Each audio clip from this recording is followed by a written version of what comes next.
Hi, how are you doing? I am Tsurisaki Kiyotaka, the director and photographer. I specialize in the dead. I have traveled all around the world to search and shoot the dead. So it is natural that I visited Colombia, which is one of the most violent countries in the world. Then I naturally went to the most dangerous place in Colombia and struggled to the ends of the earth, called El Cartucho. El Cartucho was a large zone occupied by junkies.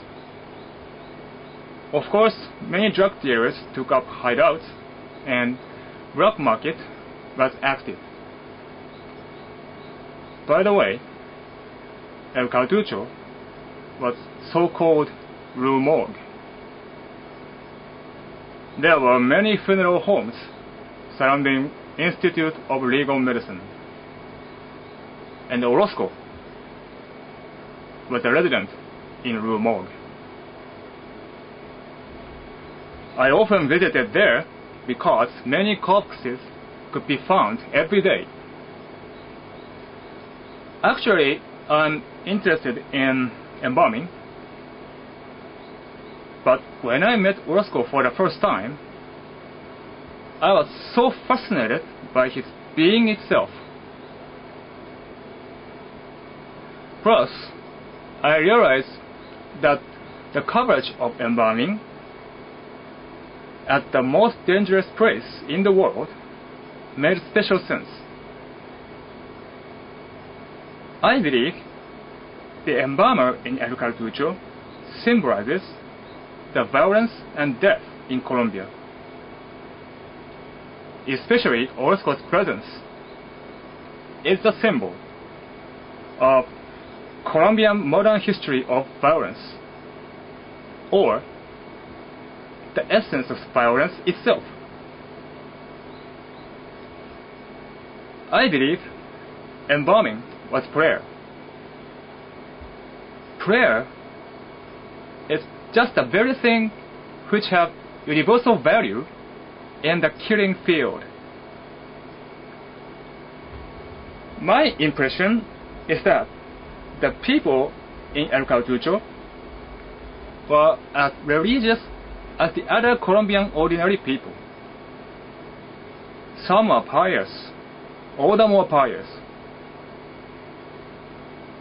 because of their harsh situations.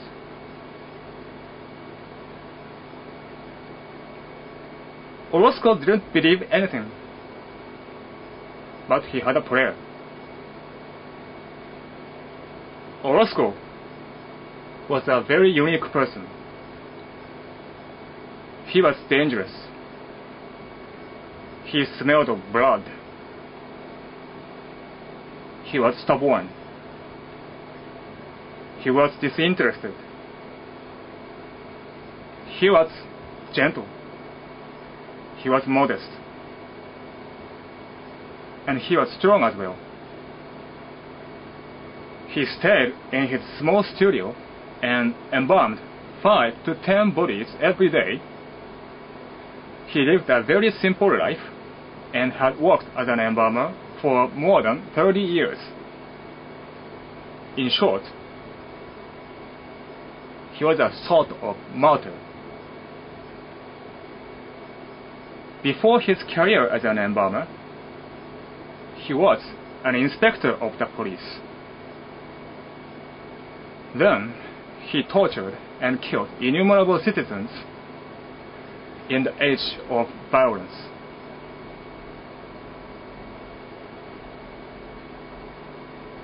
His job as an embalmer was prayer for sure. We were friends. But our relation was basically between a photographer and an object. I am a Japanese photographer, a perfect stranger in El Cartucho after all.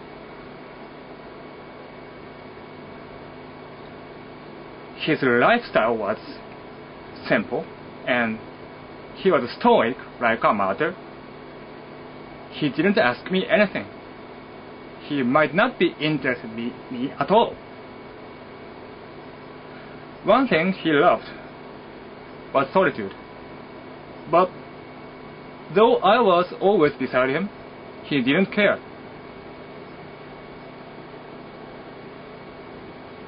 I don't know what he really thought of a yellow photographer who came all the way from the opposite side of the earth. But I was left to do as I pleased, and he didn't care about me.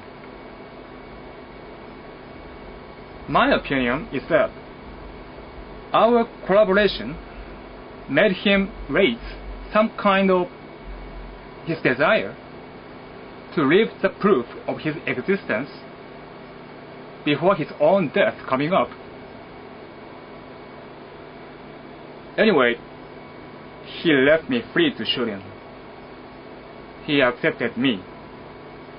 So I have a responsibility for him. I don't think I'm qualified to die in peace. I believe in the power of beauty, and also believe that beauty is worth dying.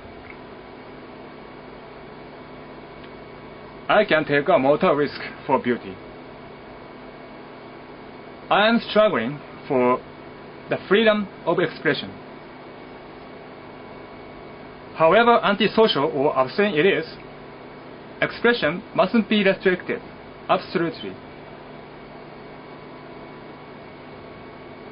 It's my faith or prayer. Corpse photographer. It's a job of urban legend. I like it.